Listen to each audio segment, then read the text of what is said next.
Ito pala bago natin ito ibalik. Itong sobra, oh.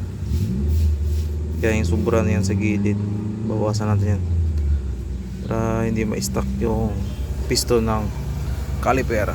Yan. Naglinis pala tayo.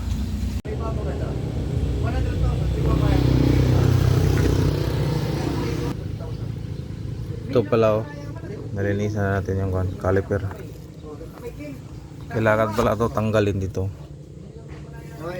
Gawa kayo ng alambre para matanggal yung nasa likod. Ganon-ganon lang. Ganon-ganon mo lang yung pagtanggal. Tingnan mo. Ito yung dumi nyo. Na-stop. Napakatagal.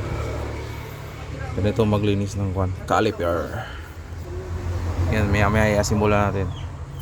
Ito na pala yung o-ring, oh. Nabawasan na natin yung o-ring sa gilid kasi lumapat. Wala kasing repair kit, eh.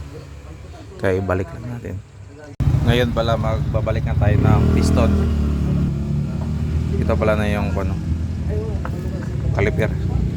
Tapos pagbabalik pala ng piston, lagyan natin ng konting fluid para may konting tulas bago ipasok yun.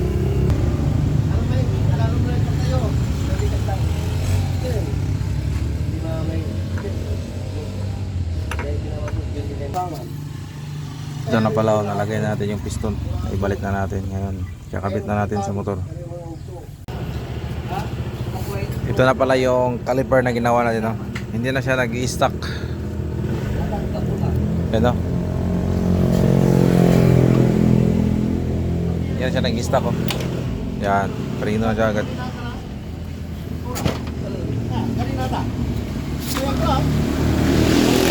Yan, oh. Yan. Tapos patras ayos na din.